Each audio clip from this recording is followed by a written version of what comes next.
Alors le live débute. Voilà. Très bien. Là je vois qu'il y a quelques commentaires déjà. On est là. Il est présent. Yes. Le live débute, voilà. Donc j'espère que tout le monde pourra être là. Alors 2 publications à valider sur la page doctorat en littérature française, francophone et algérienne. Alors bonsoir, si Afif Mouad Hassan. Alors Hassan du chemin Rachidi. Bonsoir mon ami, on discutait ce matin, c'est un réel plaisir. Et merci d'être là, c'est très important. Donc je vais pas tout de suite entamer le live. Il y a 4 viewers déjà. Donc je vais attendre un peu avant, disons, d'engager le live, d'accord. Donc voilà. Je profiterai de l'occasion pour répondre à quelques questions comme ça. Et voilà.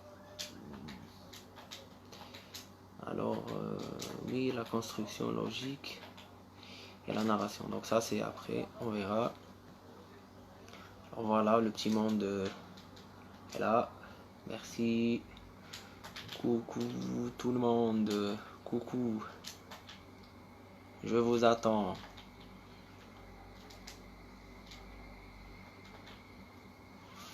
C'est quoi le sujet, s'il vous plaît? Question pertinente. Alors, on va attendre d'abord que la communauté se réunisse et je vais faire premièrement le plan détaillé. Deuxièmement, mettre en branle les sujets qu'on aura aujourd'hui. Et troisièmement, je vais pas trop tarder. Dorénavant, ce sera des lives courts. Pourquoi? Premièrement, pour des questions, pour des raisons, je dirais, de commodité. C'est-à-dire, on m'a conseillé, les plus proches, vous, les membres de la communauté, de faire des lives assez courts. Bien sûr, même si c'est des débats. Comme ça, on va pas s'ennuyer, premièrement. Et deuxièmement, on pourra... bonsoir à toutes et à tous. Et je disais, je vais plus faire de live d'une heure, etc., de 50 minutes et tout ça. Donc, voilà. Donc, essayez d'être là. Moi, ma conviction, elle est là. Vous le savez. Moi, c'est de fédérer, c'est d'avoir le maximum de personnes avec moi. Pourquoi? Porteur d'un projet. Je dirais pas un projet de recherche, mais un projet portant sur la réflexion, sur les idées, portant sur la pratique de la littérature au sein des universités. Moi-même, je suis, comme vous autres, universitaires, et on s'y trouve plus, quoi. On s'y trouve plus. Donc, dans ce genre de rencontres, on peut discuter, on peut échanger des idées, on peut avoir un tas d'idées qui circulent comme ça, de documents, etc. D'accord. En attendant la reprise des masterants et des doctorants le 23 août, et pour, je pense c'est le 18 novembre, corrigez-moi si je me trompe chers amis, pour les autres. Donc voilà, donc c'est... on doit faire avec Covid. Donc n'oubliez pas s'il vous plaît vos bavettes, voilà, moi j'ai la mienne, voilà, ne l'oubliez pas, toujours avec vous. Pourquoi? Parce que ça peut être utile, ça peut sauver des vies, et c'est le plus important. Avec le gel hydro et tout ça, donc protégez-vous. La période elle est difficile, mais qu'est-ce qu'on veut, hein? On doit faire face et puis c'est tout. Alors il y a monsieur Midou, je sais pas quoi, amour, qui est en train de m'envoyer des réponses. J'ai besoin de la documentation. D'accord. On m'envoie souvent des messages comme ça, donc je dois répondre. D'accord monsieur, je vous enverrai ceci cordialement. Très bien. Quelques messages à des amis. Alors je suis là. Prière de venir. Très bien. Donc en même temps, je suis sur PC et voilà, essayez de taguer le maximum de monde, comme ça on sera nombreux et on discutera. Alors, y a-t-il possibilité d'intervenir en audio? Alors, ici, je pense pas, mais Hassan en fera des post-tubes, plutôt des salons. J'annoncerai. Aujourd'hui, le sujet serait intéressant, mais serait intéressant de faire justement dans le débat et tout ça, mais je l'ai dit au début, on va pas trop tarder. Je vais essayer de répondre premièrement à certaines questions et de revenir sur les axes majeurs d'un certain, de certains sujets que vous m'avez proposés depuis mardi. Alors, bientôt 22h tapantes. Voilà, 22h pile. Je pense que le petit monde est là. On devrait commencer peut-être, non? Alors, post-live êtes-vous là? Apparemment, on n'est que 11 pour le moment. Mais c'est pas vraiment un problème. Hein, parce que vous avez l'habitude et voilà. Donc, bonjour, bonsoir, chers amis à nouveau. Très heureux de vous retrouver. Je sais, cela fait un bail, cela fait longtemps que l'on ne s'était pas vu. Ça m'a manqué d'être au contact de vous, mais j'ai essayé de faire un travail de fond. Certes, je n'étais pas toujours libre, mais j'ai essayé du moins de faire un travail de fond. Premièrement, à travers la publication de certains ouvrages très importants pour vous et pour tous les membres de la communauté. Deuxièmement, à travers des échanges fructueux avec les membres de la communauté ou autres. Ce que je regrette par contre, c'est il n'y a pas vraiment d'interaction entre les membres, d'accord? Il n'y a pas vraiment d'interaction dans la page du groupe que je rappelle doctorat en littérature française et francophone pour les néophytes. Il n'y a pas vraiment de lien, donc s'il vous plaît, essayez de venir, essayez d'échanger, de publier des livres, c'est très important. Ce n'est pas pour moi, hein, mais pour tous les membres, ce n'est pas pour moi uniquement, c'est pour tous les membres de la communauté, c'est très important parce que demain vous allez avoir à faire plutôt des thèses, tout ça, des recherches. Donc vous aurez besoin de ça. Alors, de quoi va-t-on parler aujourd'hui? Alors, premièrement, nous allons parler du concours doctorat 2020. Va-t-il être organisé? Va-t-il être reporté? Va-t-il être annulé? Chose peu plausible. Il se tiendra, je suis plus que sûr, parce qu'il y a eu une correspondance, premièrement, de la part du ministère et de la tutelle. Deuxièmement, le concours doctorat, il y a des universités telles que Batna ou Constantine, je pense, qui n'avaient pas ouvert l'année passée. Donc, ils sont dans l'obligation d'ouvrir cette année, mais avec le Covid, c'est juste des exemples, là, bien sûr, de réhabiliter le programme. Troisièmement, pourquoi je sais pas. Moi, je n'ai pas d'exemple à vous proposer concernant l'annulation probable du concours doctorat, mais à mon niveau, je n'ai jamais eu vraiment de cas pareil par rapport à l'annulation du doctorat. Alors ça, c'est le premier sujet. Deuxième sujet, il y a eu une question toujours à propos du doctorat qui va dans le sens du doctorat, c'est la préparation.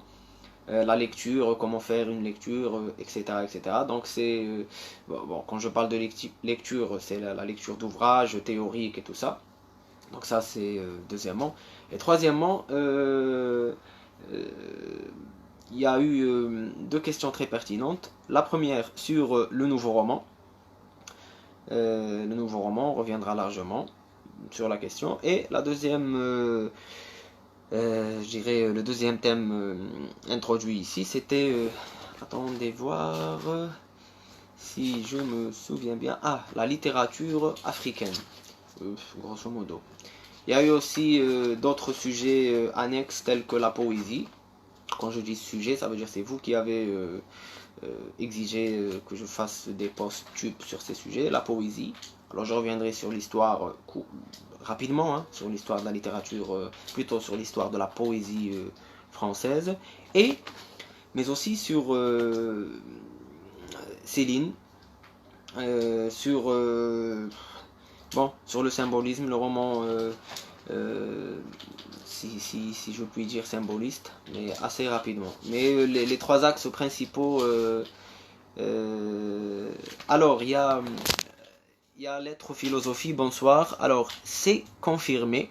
Alors, c'est un témoignage de l'un des membres que je remercie chaleureusement pour le message. C'est confirmé. Le concours est maintenu car les commissions régionales commencent à se faire. Donc voilà, vous avez votre confirmation. Le concours doctorat 2020 aura bien lieu. Tant mieux pour vous, chers amis, tant mieux pour nous et pour les membres de la communauté. Alors, commençons directement par d'abord quelques petits détails à régler avant de commencer.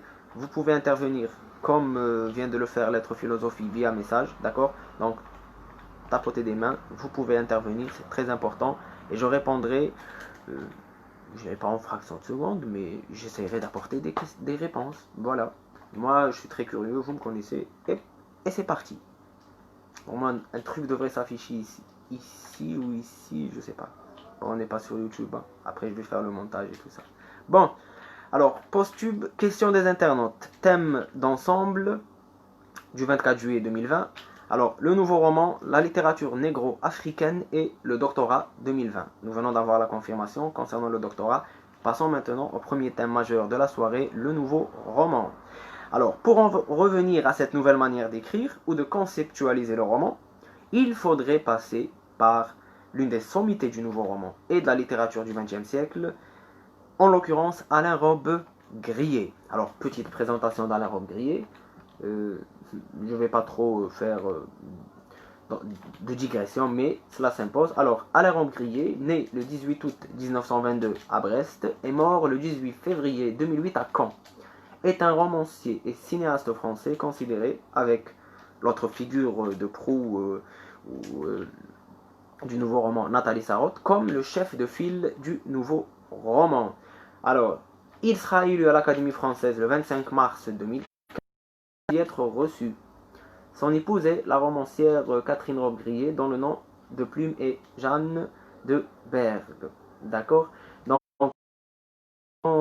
sur sa biographie, fils d'ingénieur, Alain Robbe-Grillet suit ses études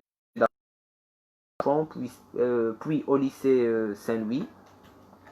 Alors, c'est quand le live? Pardon, je réponds à une internaute. C'est maintenant. Je suis en direct. Voilà. Très bien. Alors, je reprends. Fils d'ingénieur, Alain Robbe-Grillet suit ses études à Paris, au lycée Buffon, puis au lycée Saint-Louis. Il entre à l'Institut national académique à Paris. Donc, regardez déjà, il n'avait pas vraiment d'orientation littéraire. Mais il est envoyé au STO à Nuremberg. Un an après son retour en 1945, il obtient le diplôme d'ingénieur agronome. Donc au départ, il n'était pas où situé Ketchup Yassin. Ah voilà, donc les premières questions arrivent. Alors pouvez-vous nous parler un peu sur l'espace et l'idéologie dans le roman? D'accord, l'espace et l'idéologie dans le roman. Mehdi Messaoudi si tu veux. Après, non, vous savez. Donc, j'ai parlé déjà de la problématique de l'espace lorsque j'ai abordé le roman historique chez l'écrivain libanais Amin Malouf. J'ai abordé aussi la question de l'idéologie dans le post-tube portant sur la sociologie de la littérature ou la sociocritique. D'accord? Ça date de décembre dernier, hein, quand même. Hein. Presque une année covidienne, quoi. Donc, essayez de la revoir, mais je reviendrai tout à l'heure sur la question pour le bonheur de nos internautes. Alors, où situer Ketchup Yassin par rapport à Grillet? Question, et je donnerai beaucoup plus un avis non théorique, mais personnel. D'accord? En comparant, je dirais, la figure de deux personnages, l'une d'Alain Robbe-Grillet et l'autre de Nejma de Ketchup Yassin. Voilà. Donc, il se consacre ensuite, parlant d'Alain Robbe-Grillet, à la littérature. Son premier roman, Les Gommes, paraît en 1953 aux éditions de Minuit. S'en suivra une carrière riche en production. Alors, je finis juste ici. Alors, il y a aussi Boutabel Mohamed qui nous pose une question. Quelqu'un qui fait des études littéraires, est-il indispensable pour lui d'approfondir ses connaissances en analyse du discours, en sémiotique, anthropologie du discours littéraire? Alors, l'analyse du discours, Je vais reprendre l'analyse du discours des années 1960. Oui, c'est très intéressant et ça peut vous aider pour justement analyser, faire une approche textuelle du discours, d'accord? Soit celui du narrateur ou ceux des personnages. Je travaille d'ailleurs moi-même là-dessus. Alors, sémiotique et anthropologie, sémiotique, oui. Vous pouvez tourner, il y a des approches qui ont été faites et élaborées sur le sujet. Sémiotique du texte littéraire, entre autres.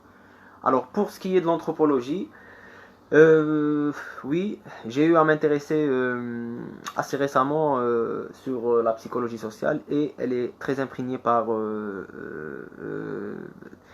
dirais en littérature, par l'anthropologie et l'ethnographie.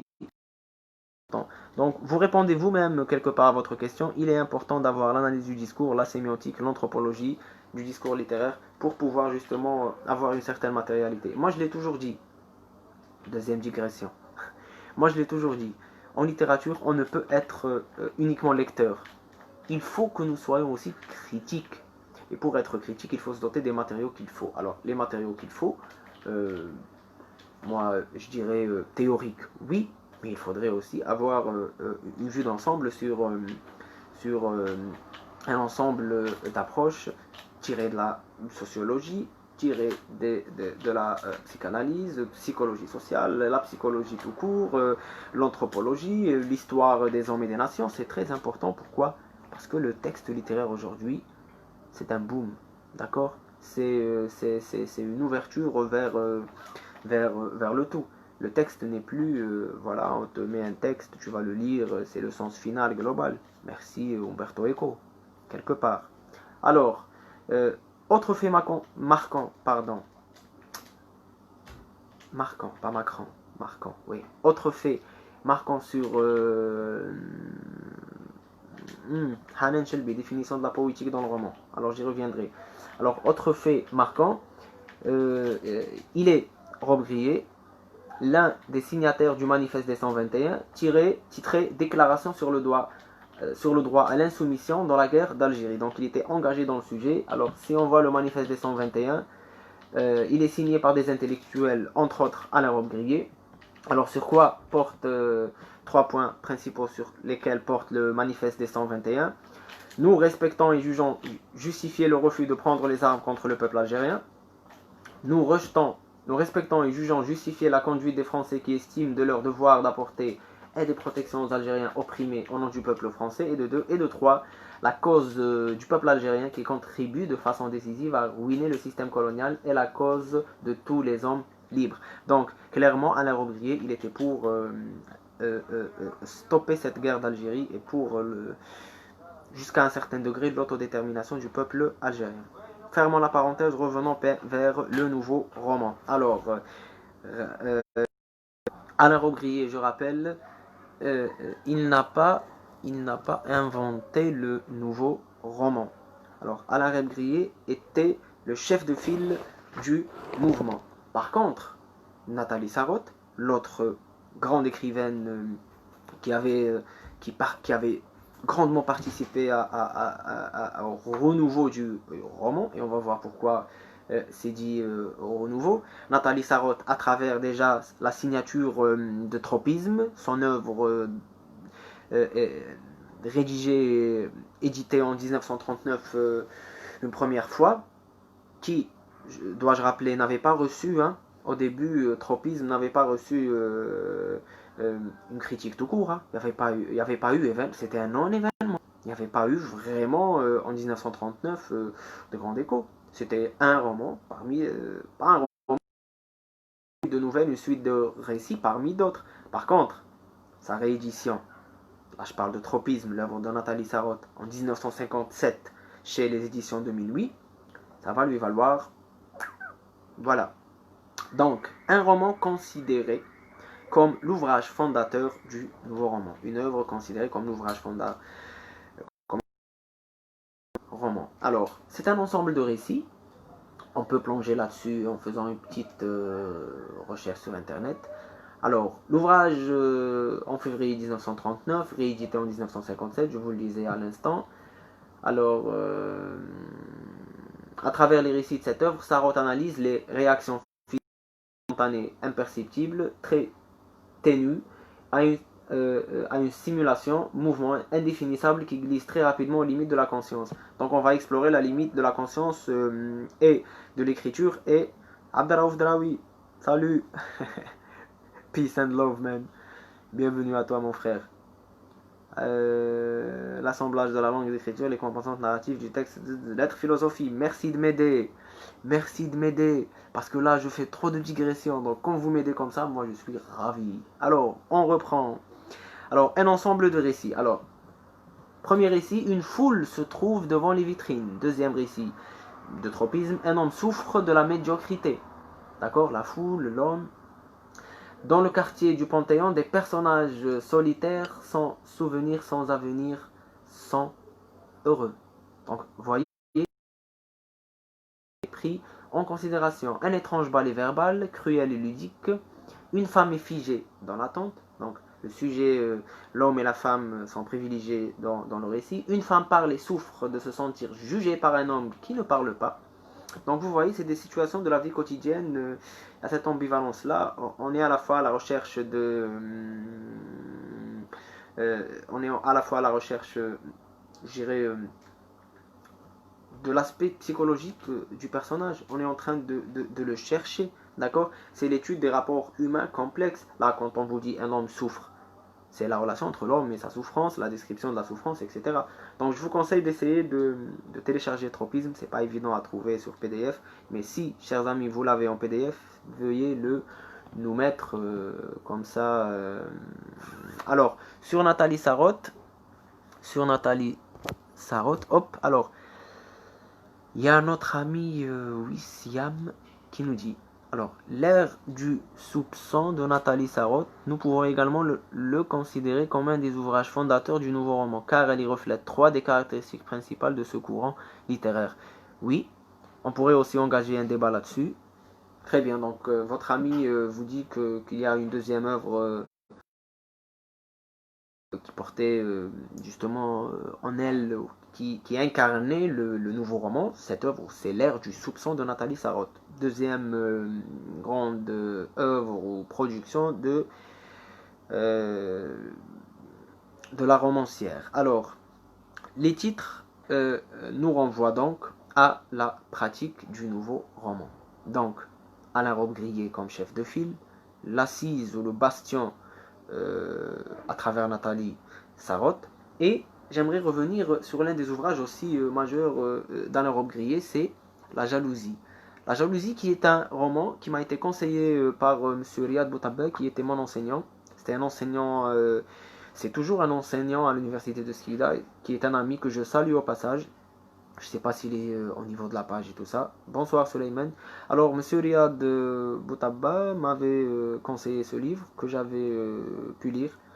C'était une osmose, c'était différent par rapport aux autres romans. Moi qui étais beaucoup plus pour les classiques, pour la littérature, je dirais, maghrébine, etc. etc. Donc, on ne peut pas sortir aisément d'un certain ordre établi au niveau, je dirais, au niveau de la recherche, d'accord. Je dirais pas que c'est malheureux, mais voilà, chacun a son parcours, mais bon, heureusement qu'il y a eu des hommes comme mon ami Riyad qui m'ont mis la puce à l'oreille par rapport à ces sujets. Alors, qu'est-ce qu'on pourrait lire je dirais, lire aujourd'hui La jalousie dans la robe grillée, c'est une forme d'analyse. Alors, des notions périmées. Alors, des notions périmées par rapport à quoi? Des notions périmées par rapport, premièrement, au récit. Alors, autrefois, vous le savez, les romans étaient structurés d'une manière chronologique. Il y avait un certain... Non, Riyad n'est pas sur ce groupe. Raouf, tu devrais, mon ami, l'ajouter. Hein, parce que, oui, je pense, je l'ai ajouté, mais... oui, il a pris la fuite, mais bon. Alors, je disais pour le nouveau roman, le roman classique a atteint son point culminant. Il y avait des notions périmées. Périmé, le mot est pesé, parce qu'il y a eu une certaine coupure avec... oui, je viens à l'être philosophie. Justement, j'allais en parler. Du renouveau du nouveau roman. Alors, le roman classique avait atteint son point culminant, son paroxysme. Alors, avec la comédie humaine de Balzac. On avait tout vu. On avait tout vu. Alors, les fondements du roman traditionnel, classique, celui classique ou des romantiques, raconté en respectant la vraisemblance, la sensation, l'impression de vivre l'action, l'ordre des événements. Alors, une histoire chronologique, paf, d'accord, de A à Z, sans non-stop. Alors, des personnages, analyse des caractères en profondeur, des sentiments, etc. Le temps, c'était l'imparfait, le passé simple, le passé composé, ou bien le présent indicatif. Quoi de plus normal? C'était des textes, disons-le, assez canoniques, traditionnels, qui s'inscrivaient dans un mouvement donné. Alors, le premier changement au niveau du nouveau roman, c'est déjà par la trame. Je vous donne un petit exemple ici. Alors, en ce qui concerne, bon, ça c'est le décor, les personnages, où est alors, l'action. Alors, écoutez bien, ce petit ouvrage très pertinent nous renseigne sur la question. Alors, si nous cherchons à trouver une histoire dans La Jalousie, qui est l'un des romans de Alain Robbe-Grillet, nous aurons plus de mal. Le mot histoire convient mal ici. Il suppose un début, une fin, une progression, donc un déroulement dans le temps. Dans ce sens, il n'y a pas d'histoire dans ce roman, mais il y a des événements, c'est-à-dire des histoires. Donc, si l'on prend une histoire, voilà, l'éducation sentimentale par exemple de Gustave Flaubert, on va d'un point A à un point B. Si l'on prend par exemple Madame Bovary, entre le début et la fin, il y a une certaine chronologie, il y a une suite logique, il y a des événements, il y a des personnages, il y a des etc. etc. etc. Quel est le titre de votre ouvrage, s'il vous plaît? Alors l'ouvrage c'est Lire aujourd'hui La Jalousie d'Alain Robbe-Grillet. Il fait partie d'une série d'analyses qui porte sur Albert Camus entre autres, Claudine de Colette, Paul Éluard, Alain Fournier, André Malraux, Henri de Montmerlan et Alain Robbe-Grillet entre autres, d'accord? Donc c'est une série de critiques. Pour en revenir à l'action, quand Robbe-Grillet écrit des romans de Proust et de Faulkner qui sont bourrés d'histoire. Là c'est Robbe-Grillet qui fait un procès à Faulkner et à Proust. La remarque vaut aussi pour ces romans. Simplement ces histoires n'ont pas un caractère achevé et ne comprennent pas de morale. Donc on vient de passer d'une trame canonique classique d'un point A à un point B qui a un début et a une fin, une histoire globale. On passe à des événements, d'accord, qui pourraient ne pas avoir de corrélation directe. Alain Robbe-Grillet dans La Jalousie, il arrive justement à structurer ce monde-là, premièrement à travers ses paragraphes. Si on va lire La Jalousie, on va trouver, par exemple, regardez, il y a une certaine forme de non-concordance entre les paragraphes. Voilà, alors, la structure d'ensemble en recouvre une autre, beaucoup plus serrée. Les mouvements d'une symphonie sont composés de phrases musicales, les parties du roman d'une succession de paragraphes. Alors, la véritable unité de base du roman, c'est le paragraphe. Je reprends pour Alain Robbe-Grillet dans le cadre du nouveau roman. La véritable unité de base du roman, c'est le paragraphe, pour répondre à l'être philosophie. C'est le principe de l'enchâssement et ça n'existait depuis toujours et où c'est nouveau. En quoi c'est nouveau? Là, je ne suis pas en train de parler de l'enchâssement. D'accord? Je ne suis pas en train de parler de l'enchâssement. Je disais que la structure d'ensemble était de partir d'un point A à un point B. Là, la structure d'ensemble, c'est de faire plusieurs points d'ancrage narratif pour justement pouvoir avoir plusieurs événements et non une histoire majeure. Donc il y a une différence majeure. D'accord? Il y a une différence de taille. Je ne qu'il est question de récit enchâssé. Sinon, je vous aurais cité Faulkner là. D'accord? Oui. Donc regardez par exemple concernant les paragraphes. Alors, on distingue d'abord l'observation la plus précise. A, la femme du personnage, est en train d'écrire, assise à la table près de la première fenêtre. La plume est demeurée suspendue à quelques centimètres au-dessus du papier. du fantasme le plus débridé. Ensuite, il revient vers le lit et remet au passage la serviette de toilette sur sa tige métallique près du lavabo. Donc on remarque clairement qu'il y a une certaine session qui se crée, il y a une certaine coupure au niveau de l'enchaînement, au niveau de l'idée. Un autre exemple, les fenêtres de la chambre sont fermées. Point. A n'est pas encore levée à cette heure-ci. Elle est partie matin afin de disposer du temps nécessaire à ses courses et de pouvoir cependant revenir le soir même à la plantation. Donc, il y a quelque part, quand même, vous êtes en train de le voir, il y a une certaine coupure qui s'installe. Alors, Alain Robbe-Grillet, il est malin, il le fait à travers le paragraphe, qui est l'unité typographique, qui est l'unité formelle, qui est l'unité sémantique, qui va apporter un changement. Hey, Abdelkader Nassima, bonsoir, on est en train de parler de quel sujet? On est en train de parler du doctorat 2020, du nouveau roman, de la littérature négro-africaine et bien sûr d'autres sujets. Bienvenue parmi nous. Merci. Ça pour en venir au paragraphe. Alors, l'histoire chez Faulkner, chez Beckett et chez Robbe-Grillet ne ressemble à rien des classiques. Les histoires, elles se dissolvent, se liquéfient, elles se mettent en doute, se détruisent. D'accord? Alors, l'œuvre n'a plus de sens fini. Merci une deuxième fois Umberto Eco. D'accord? Donc l'œuvre n'a plus de... autrefois on prenait une œuvre, voilà, c'est pastoral, voilà, c'est épistolaire, voilà, le personnage veut ceci... ah, voilà, c'est par rapport à la linéarité des actions. D'accord, l'être philosophie, je comprends. Donc l'œuvre n'a plus de sens fini. Donc si tu vas me dire maintenant que Notre-Dame de Paris... Notre-Dame de Paris... je dirais que c'est un roman historique. Tout le monde le sait, c'est un roman historique. Un point A, un point B, Quasimodo, patati, patatin, etc. Voilà.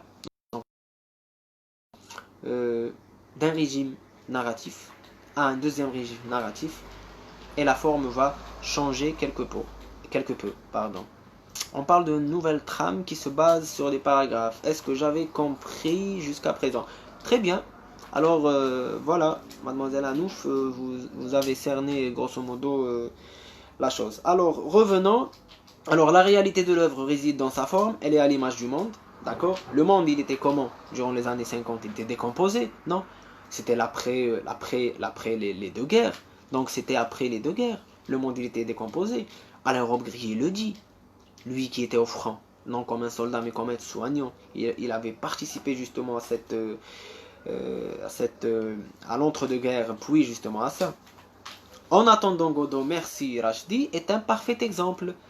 Des personnages qui sont là à attendre quelque chose. Ce quelque chose, c'est le bon Dieu. Il ne se manifeste pas. D'accord? Donc, c'est la visée.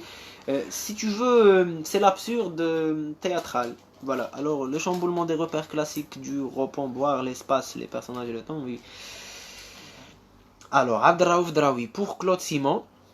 Samuel Beckett et Michel Butor, magnifique Michel Butor, magnifique.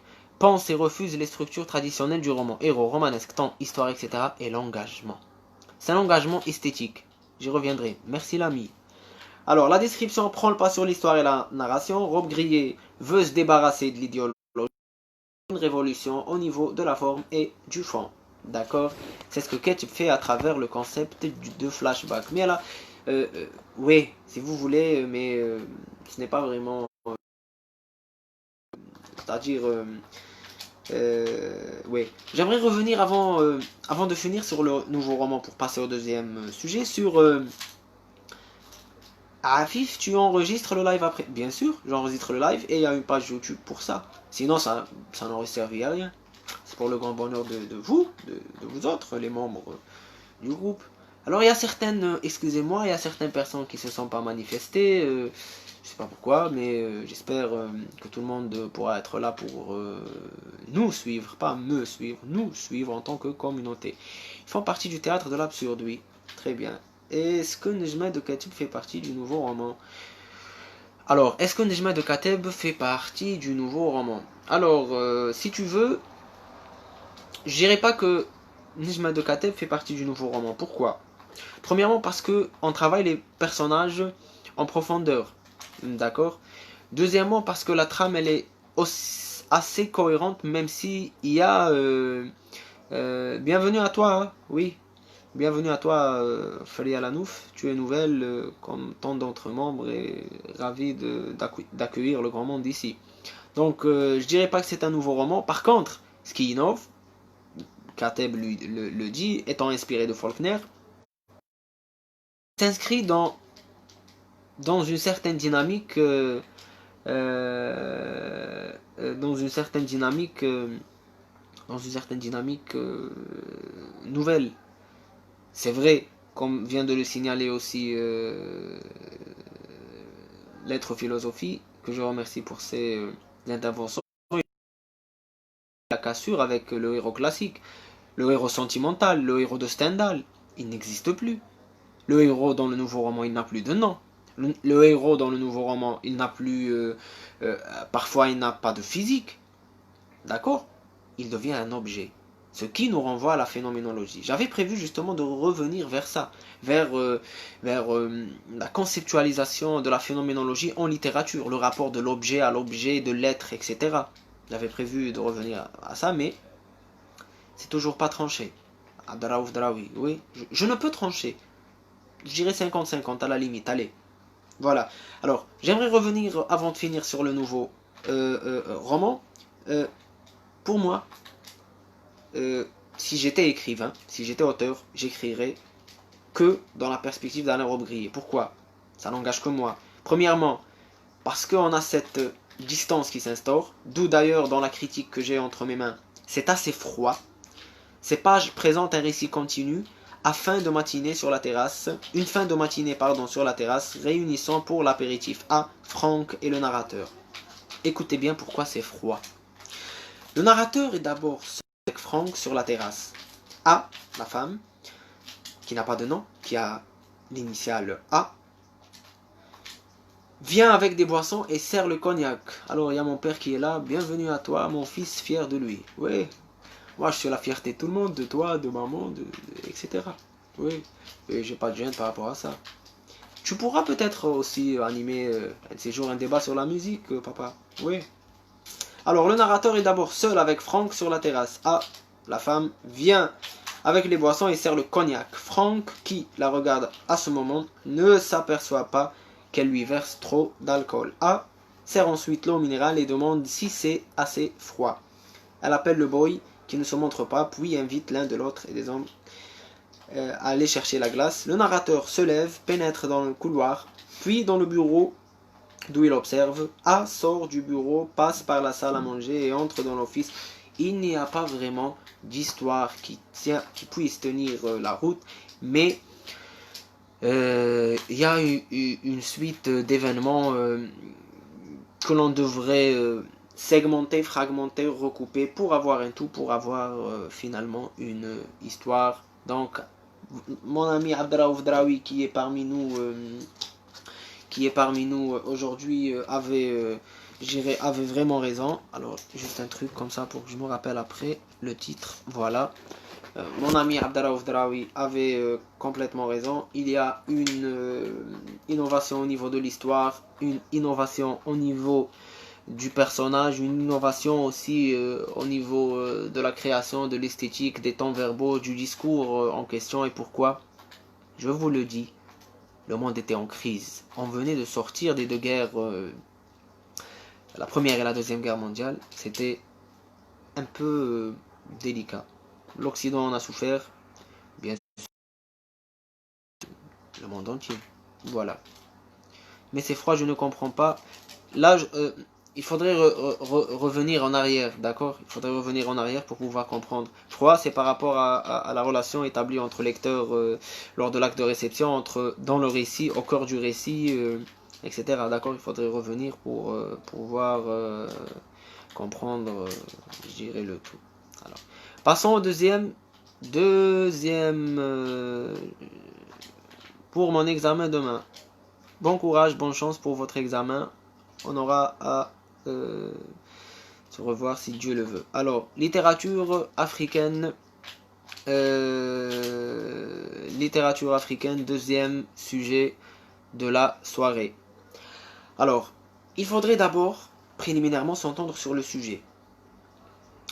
Littérature africaine, cela entend ou regroupe d'écriture, de littérature, qu'elle soit écrite. La jalousie d'Alain Robbe-Grillet. Là, c'est fini, on est en train de parler de la littérature africaine. D'accord, Nasser? Alors, il faut d'abord s'entendre sur le terme en question, le terme de la littérature africaine. Alors, africaine regroupe toute forme de littérature sous quelque forme que ce soit,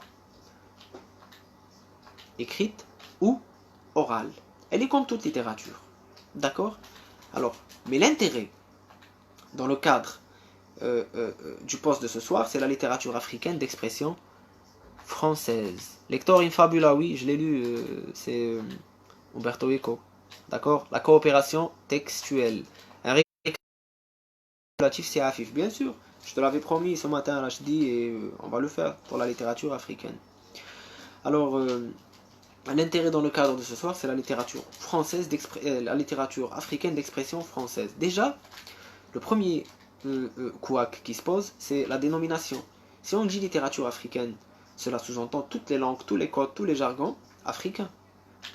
D'accord? Si on va revenir à 3000 ans en arrière, durant l'Antiquité égyptienne ou l'Égypte romaine, on va trouver une littérature africaine.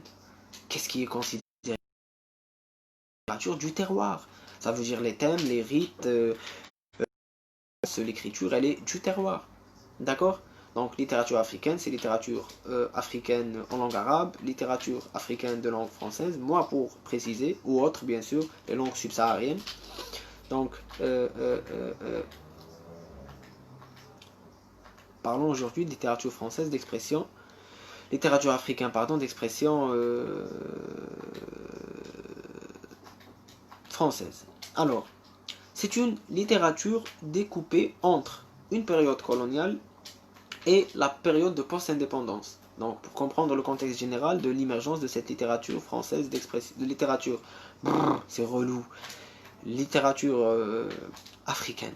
Vous comprenez que elle est d'expression française. Alors, une littérature née entre deux mouvements de pensée, entre, je dirais pas entre deux guerres, mais entre la période postcoloniale et la période coloniale et l'après-période, c'est post-indépendance. Alors, l'un des premiers romans apparus, qui n'était pas vraiment contestataire, mais on doit justement à Kamar Ley l'un des premiers romans, c'était L'Enfant Noir. L'Enfant Noir de Kamar Ley, qui est un exemple pertinent, paru en 1953. Alors c'est un roman que je vous montre.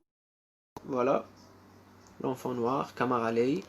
Vous voyez le petit enfant ici, d'accord, en Afrique. Voilà, il y a sa maison, il y a la case et tout ça. Voilà, quatrième de couverture. Comme ça, tout le monde pourra voir le roman en question. Alors, Kamar Ley, L'Enfant Noir. Je l'avais acheté à Alger il y a quelques années. Alors, un village natal, une histoire qui tient debout, un petit garçon qui naît, qui va grandir en voyant son papa. C'est un petit garçon auquel on va apprendre les rites, auquel on va apprendre l'histoire de son pays, auquel on va attribuer une certaine consistance romanesque qui tourne autour justement de cette littérature du terroir, la littérature africaine proprement parlée, entre village natal et tradition. Alors, c'est un jeune écrivain de 25 ans qui décide de raconter sa vie, son enfance africaine. Donc, c'est une rétrospection. Le narrateur principal, il va revenir en arrière pour nous raconter justement, via cette autobiographie, son histoire. Alors, vous connaissez les croyances en Afrique, les superstitions, les mythes, l'espace et le temps nous renvoient tous à une littérature africaine subsaharienne, justement dans ce premier roman de L'Enfant Noir. C'est en somme l'Afrique profonde. Mais, je le disais tout à l'heure, L'Enfant Noir ne dénonce pas suffisamment le fait colonial. L'Enfant Noir, je réponds, il ne dénonce pas suffisamment le fait colonial. Pour trouver des romans. Et là, M. Abdallah Oufdraoui vient de faire un commentaire, oui, je dirais qu'il vaut de l'or maintenant, pour enchaîner. Il y a aussi Aimé Césaire, l'anticolonialiste.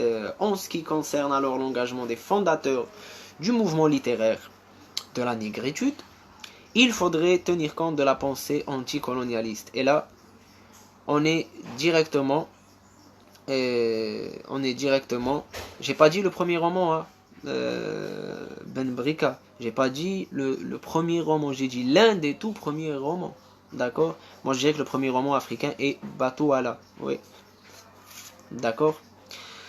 Alors c'est après la connaissance du mouvement, la Renaissance d'Harlem en Amérique et la rencontre avec Léon Dama que africaine victime de l'aliénation culturelle caractérisant les sociétés coloniales de Martinique et de Guyane. Je vous apprends rien, tout est répertorié, tout est écrit, tout est sur internet. Là c'est juste le contexte global. Le deuxième point important, c'était le journal de l'étudiant noir qui servira de bastion pour l'engagement de ces jeunes. Alors Senghor, premier africain assiégé à l'Académie française, se distinguera par sa poésie et ses chants incantatoires. Il approfondit le mouvement de la négritude. Alors, pour penser négritude, nègre, moi personnellement on a tendance à attribuer une consistance péjorative ou raciale à la question. Pour moi la négritude c'est une fierté. Moi si j'étais, pardonnez-moi de le dire, mais si j'étais noir de peau, ça serait avec plaisir que j'incarnerais d'accord, cette pensée de gauche, cette pensée du peuple, cette pensée anticolonialiste, etc. Chez nous en Algérie, là je vais faire un peu de politique, on est fiers de notre révolution, on est fiers de notre littérature d'engagement. Pourquoi? Parce que cette littérature ethnographique d'Afrique, elle va justement servir de socle et de bastion pour qui? Pour justement une littérature qui va suivre et donner le pas à ce que nous connaissons aujourd'hui. D'accord? Donc la négritude, elle est d'abord une conscience raciale, j'en parlais. Elle est aussi une révolution sociale, revendication de l'identité noire et de la culture africaine, l'appartenance du peuple noir au peuple noir, dénonciation de la honte de soi, critique de l'impérialisme. Là, ce sont des idées que, idéologiquement, pour celles et ceux qui me connaissent, je partage inlassablement et indéfectiblement. Alors, la littérature africaine va pourtant au-delà du combat pour la survie du peuple noir. Elle va gagner les rivages. Serait-ce avant, serait-ce après? Peu importe. Mais elle va gagner, vous devinez, le Grand Maghreb et spécialement l'Algérie. Celle-ci gagne dès le début du... Je ferme un peu la porte, merci. Celle-ci gagne dès le début du 19e siècle, la littérature du 20e siècle, la littérature algérienne qui s'inscrit dans le registre ethnographique. C'est faire face à la colonisation comme une littérature d'urgence anticoloniale que les Algériens se mettent à écrire. Entre parenthèses, les premiers Algériens qui allaient commencer à publier le faisaient dans le cadre des publications dans les journaux ou à titre, je dirais, personnel, des pensées qui seront reprises par la presse après. Alors, trois grandes phases de la littérature. Je suis libanaise et en master 1 à l'université libanaise, examen problématique littéraire. Très bien, bienvenue. Vous voyez, petite digression. Moi, pourquoi je suis très heureux d'être avec vous d'abord? Premièrement, parce que, bien sûr, il y a des Algériens, je suis algérien. D'accord, natif de la ville de Skikda, est de l'Algérie, à l'est. Premièrement, parce qu'il y a des Algériens, il y a des Marocains, il y a des Tunisiens, il y a des Maliens, il y a des Guinéens, il y a des Ivoiriens, il y a des quoi d'autre? Il y a des Marocains que je salue aussi. Il y a maintenant des Libanais, des Libanaises qui sont avec nous. Donc déjà, je pense à reprendre le concept du doctorat pour faire, je dirais, l'univers francophone ou quelque chose comme ça. D'accord? J'hésite à le faire, j'attends vos conseils. Donc, merci à tout le monde d'être ici.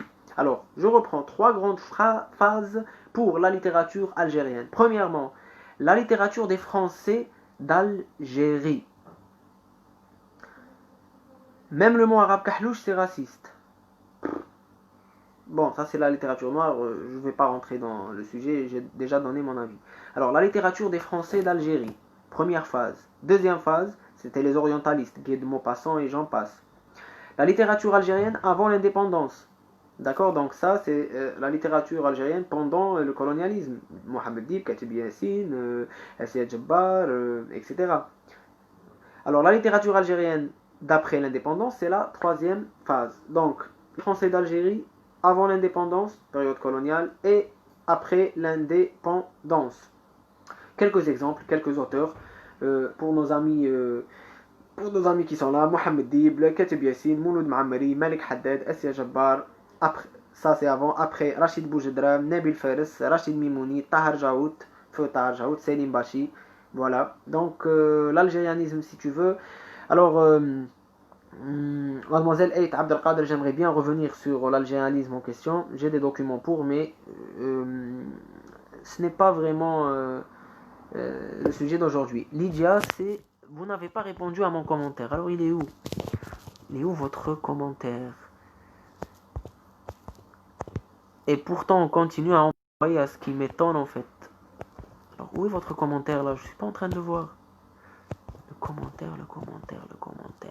En tant que novice, et pas spécialement axé sur la littérature en général, je voudrais bien savoir quel est le trait distinctif plus évoquant pour vous lorsque vous dites littérature africaine par rapport aux autres genres littéraires. J'entends parler de négro. N'est-ce pas un tantinet raciste comme expression? Non, ce n'est pas du tout raciste pour moi. Ce n'est pas du tout raciste. Celles et ceux qui me connaissent savent très bien que je n'ai jamais eu de propos racistes vis-à-vis de la pensée littéraire, vis-à-vis des gens et tout ça. D'accord? Donc, je trouve votre commentaire révoltant, mais je le comprends. Ce n'est pas un tantinet raciste du tout, parce que c'est un fait. La négritude, c'est un mouvement, il existe. Je ne suis pas raciste, mademoiselle, corrigez-vous. Merci. Alors, je reprends. La littérature algérienne, elle s'inscrit dans ce combat, dans cette forme plus haut afif. Ça y est, j'ai répondu. J'espère cordialement. D'accord. Pour la dénomination kahlouche ou pour la dénomination de nègre, d'accord, voilà, c'est un fait. Il y a eu à une certaine période un racisme véhément. Il y a eu des œuvres qui s'inscrivent contre justement cette pensée. Et que voulez-vous que je vous dise? Moi, je me sens pas raciste. Vous ne l'êtes pas. Personne n'est raciste ici. Pourquoi reprendre le propos? N'allez pas faire ou me faire un procès sur le sujet. Alors, la lecture d'un ouvrage ou d'un article scientifique. Troisième sujet de la soirée. Alors, troisième sujet de la soirée. Troisième sujet de la soirée, la lecture d'un ouvrage ou d'un article scientifique. Que faire pour la révision du doctorat? Que faire pour élaborer un travail de recherche? Que faire pour justement... je parle pas de vous, voyons, je parle en général. Oui, je voudrais savoir, c'est tout, mais bon, merci bien. Oui, d'accord. La distinction réside dans le fait de l'introduction d'oralité dans l'écrit. Chant tribaux. Oui, incantation. Senghor. Très bien. Alors, la lecture d'un ouvrage ou d'un article... les Français font-ils partie de la littérature algérienne? Là, je viens de recevoir un commentaire. Oui, merci. Je te revaudrai ça. Voilà, très prochainement. Voilà. Toi aussi, tu vas pas me faire un procès quand même. Mais arrêtez. Bref. Alors, je disais, pour les lectures, quelques petits conseils. Première littérature, si on lit de près un ouvrage en entier, segmenté de près dans le sens de découpé thématiquement. Je vous donne un exemple. Moi, en reprenant La jalousie, la critique d'Alain Ouvrier, je suis honnête avec vous, je l'ai lu il y a longtemps, par rapport à la critique. Mais, sachant qu'aujourd'hui, j'avais quelques points détaillés à donner, dans le récit, dans le personnage, qu'est-ce que j'ai fait? Eh bien, directement, j'ai consulté la partie thématique. J'utilise généralement des post-it. Vous savez, les petits trucs comme ça, voilà, qui se collent là. Je les mets dedans et je fais des annotations, des notes, etc. Alors, on peut effectuer une lecture ciblée, je vous en parlais à l'instant, visée dans le but de soulever un ou plusieurs points dont nous aurons besoin dans une recherche donnée. Donc, on peut faire la lecture d'un ouvrage. Moi, j'appelle cette lecture-là une lecture repérage. Je lis pour comprendre. Je lis pour avoir un sens plus ou moins global. Et je pourrais aussi très bien lire pour pouvoir cibler, pour pouvoir avoir des informations données et les livrer après. Alors, est-ce qu'il y a un plan? Il y a une internaute qui m'avait posé la question sur le groupe. Voilà. Est-ce qu'il y a un plan pour ça? Il n'y a pas un plan, mais il y a une certaine organisation. Alors, a priori, une organisation des lectures, autrement dit, quand? Quand est-ce que je dois lire? Le matin, le soir, à midi, au taf, à la maison?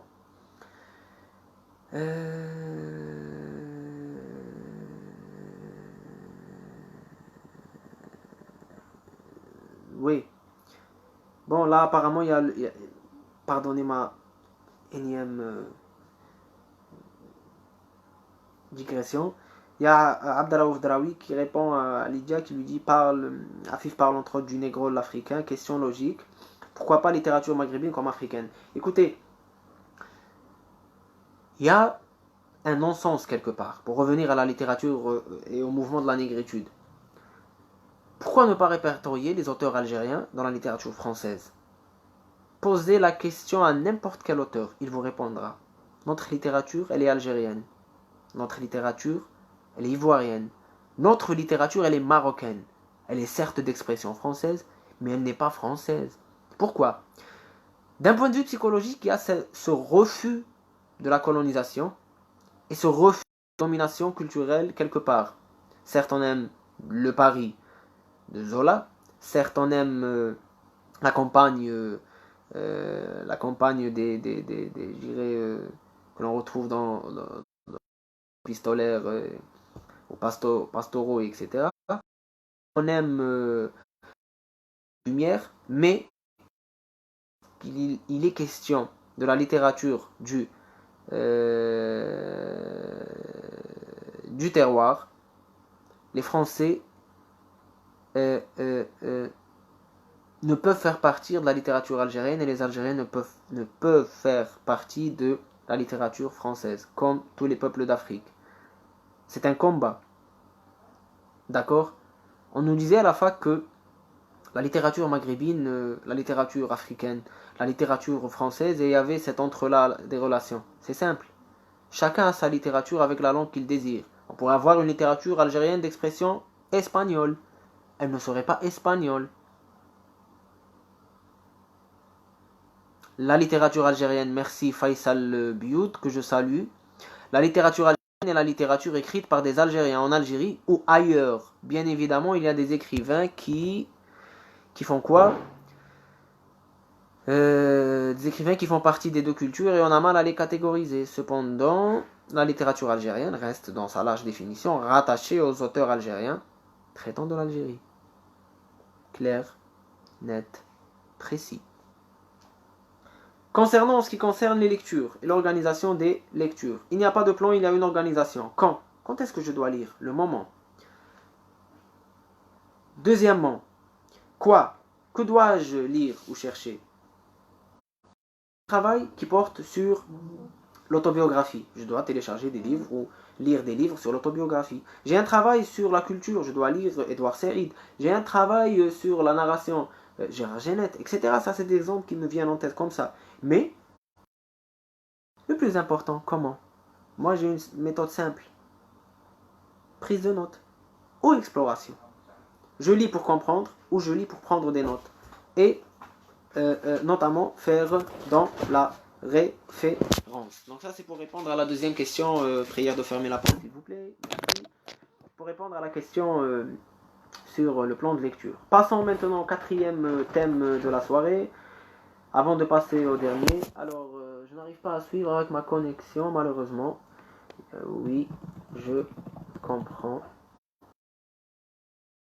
Après sur YouTube. Il n'y a rien d'intéressant. C'est vrai, hein, il n'y a rien d'intéressant. C'est vous qui faites le débat. J'adore d'ailleurs. Alors on reprend. Quatrième, on s'excuse alors. On s'excuse alors. Abdelraouf, s'il te plaît. Sois pas... oui. Alors la poésie. Parlons de poésie. Un mot qui vient du grec. Alors, un mot qui vient du grec qui désigne fabriquer, désignant le mot fabriquer ou créer. Alors, le poète était autrefois appelé laed ou poeta, bien plus tard dans l'Antiquité latine. Là, c'est un survol rapide. Hein. Alors, le poète devient, entre autres, jongleur, troubadour, clerc, un poète itinérant. D'accord? Je ne vais pas vous reprendre les cours de la fac, hein, non plus. Alors, la poésie française à travers les siècles. Rapidos. 15e siècle. Le prince Charles d'Orléans, le poète François Villon. Des ballades, des rondeaux à caractère autobiographique, célébrant 1. L'amour, 2. La nature, 3. Du temps qui passe, et 4. Dieu. La réflexion religieuse, on ne peut pas y échapper. 16e siècle, alors 15e, 16e siècle, on retiendra la Pléiade. Qu'est-ce que la Pléiade? Un groupe de poètes qui tournent le dos à l'écriture du terroir, voilà, pour faire ou pour imiter les poètes de l'Antiquité, faire le beau, ressembler à ce qui faisait durant l'Antiquité. Quelques auteurs, Ronsard, Dubellay, Jodelle. Une poésie caractérisée par la composition des poètes en latin. Le texte majeur du siècle, défense et illustration de la langue française, rédigé en 1549 par Dubellay. Passons au troisième point, 17e siècle. D'abord la poésie baroque, puis les classiques. 18e siècle, une poésie d'idées, une période de pré-romantisme. La poésie devient un genre mineur. 19e siècle, l'amour, les sentiments de nostalgie, la communion avec la nature. Une poésie lyrique, engagée. Le mal-être, devrais-je dire, de cette littérature du 18e siècle, le mal-être du siècle va être perçu comme une obligation chez l'auteur de recourir à la nature. D'accord? C'est retrouver l'essence de l'être. Quelques auteurs du 19e. Hugo, Lamartine, Chateaubriand, Musset et pour le roman Stendhal. L'art pour l'art, qui s'affirme à travers les poèmes de Théophile Gautier et Charles Baudelaire entre autres. Un idéal esthétique et spirituel, les fleurs du mal. Le symbolisme, un mouvement amorcé par un autre mouvement, le Parnasse. Un mot qui fait référence à la montagne mythologique d'Apollon, entre parenthèses. Le beau, le raffinement en dehors de toute considération sociologique. D'accord? Vous suivez, j'espère, à la poésie. Eh oh! Dormez pas, hein? Il est presque 23h. On a tardé quand même. Hein? Alors, sujet annexe. Plutôt, le beau, le raffinement en dehors de toute considération sociologique. Alors, il y avait un internaute qui m'avait posé une question sur Céline, sujet annexe 1, sur Céline et sur son largo. Il existe des dictionnaires pour justement comprendre les expressions ou les néologismes de Céline.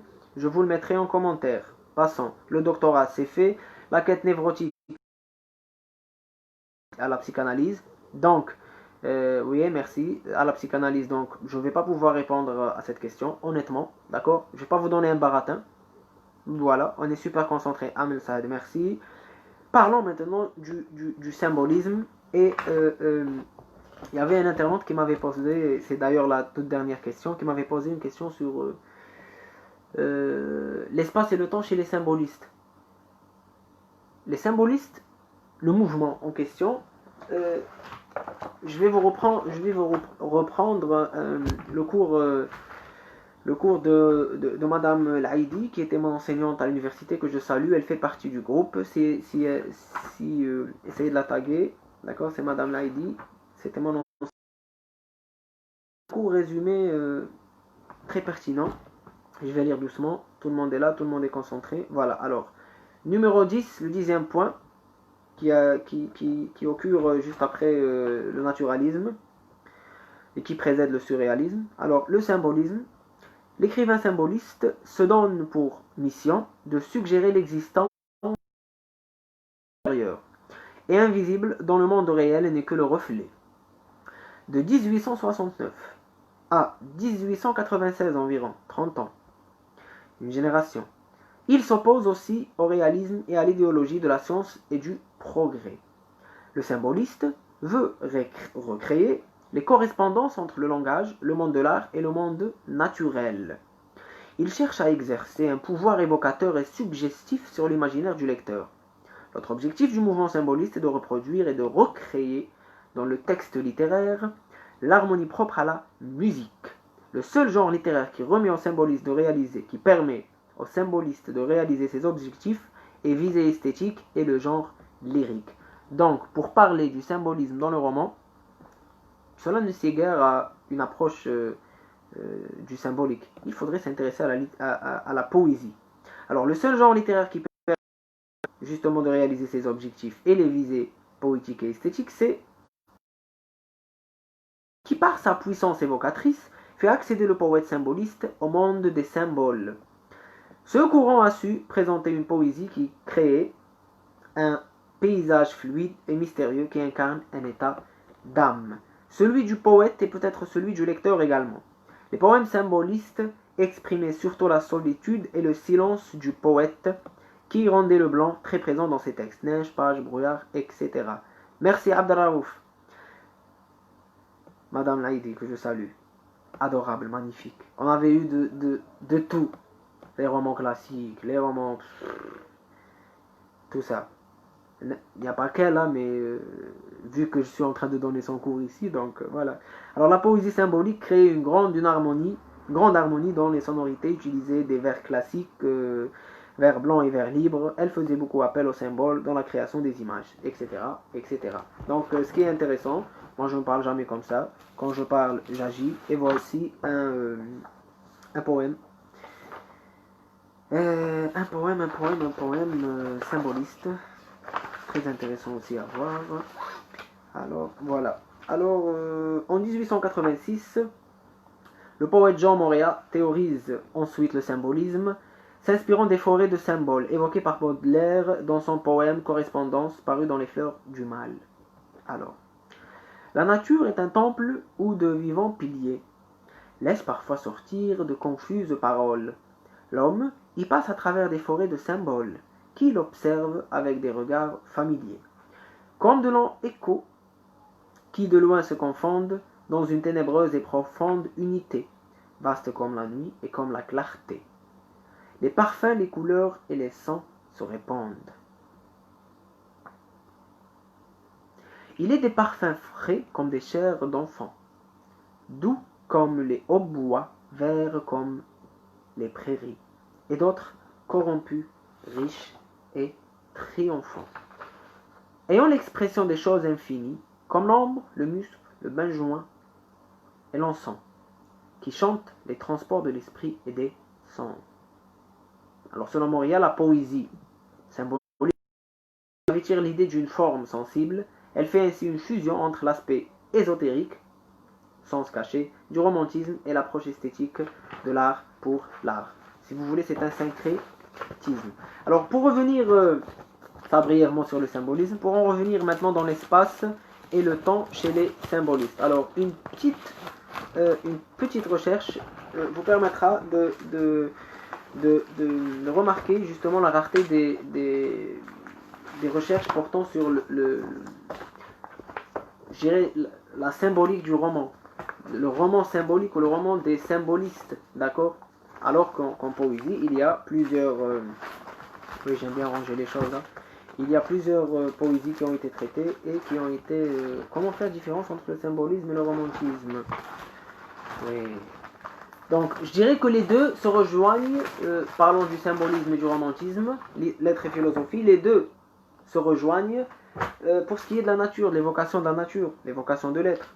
Maintenant, pour faire la différence, c'est une affaire de style, premièrement, et deuxièmement, il faudrait entamer, pas ici bien sûr, ailleurs, ou bien sûr ici, mais on devrait faire un débat là-dessus, ou une étude comparative sur le symbolisme et le romantisme, d'accord? Parce que l'un puise dans l'autre. Flaubert, qu'est-ce que j'ai à penser? Oui, Baudelaire. Pour parler de Charles Baudelaire, est-il symboliste? ou bien est-il romantique? D'accord? Donc il faudrait, moi je dirais les deux à la fois, mais libre à chacun de penser. D'accord? Bon, l'espace et le temps chez les symbolistes. L'espace symbolique peut être social. J'ouvre la parenthèse. L'Olympe, Athènes, l'Alexandrie, Constantinople, Jérusalem, Alamout. Forteresse des assassins. Espace symbolique. L'espace symbolique peut être un lieu. Salon littéraire, un théâtre. Le temps symbolique. Alors, la symbolique est dans le pouvoir évocateur. Et le temps n'y échappe pas. Il est comme suspendu, fragmenté ou infini. D'autres modalités de la narration peuvent être énoncées. Donc, l'espace, la symbolique de l'espace dans un roman, elle peut justement participer à cette ambivalence, elle peut participer à cette sphère. Et deuxièmement, ce n'est pas que l'espace qui est élevé au rang symbolique ou au rang de symbole, d'allégorie, de sens, etc. C'est justement le temps. Le temps quand il est infini, ou quand il est cyclique, etc. On pourrait parler justement de la symbolique qu'il y a derrière. Maintenant, il faudrait bien s'entendre sur les symbolistes en tant que mouvement, en tant qu'idée, en tant que création, et la symbolique au cœur du roman. D'accord? Donc c'était ouf, quand même, hein, pour une reprise, 1 heure, c'était chaud. Donc voilà, c'était la dernière question. J'espère majorité de vos questions. Toujours un plaisir d'être là parmi vous. Cette période est assez délicate. Moi, je l'ai passée moitié-moitié, mais agréablement bien. Et voilà. Donc, je vous remercie d'avoir été là. Votre petite bavette est pas comme ça, machin et truc. Voilà. Votre petite bavette comme ça. Très bien. On enlève quand on en a plus besoin. Le gel hydroalcoolique pour vous protéger. Je vous souhaite, comment dirais-je, je vous souhaite tout le bonheur du monde, le bonheur du monde de vivre. Moi, je suis très modeste là-dessus, je suis très direct là-dessus. Merci de m'avoir suivi. Vous pouvez liker, me retrouver sur YouTube et sur la page Doctorat en littérature française, francophone et algérienne sur Facebook. Et ce, sayonara.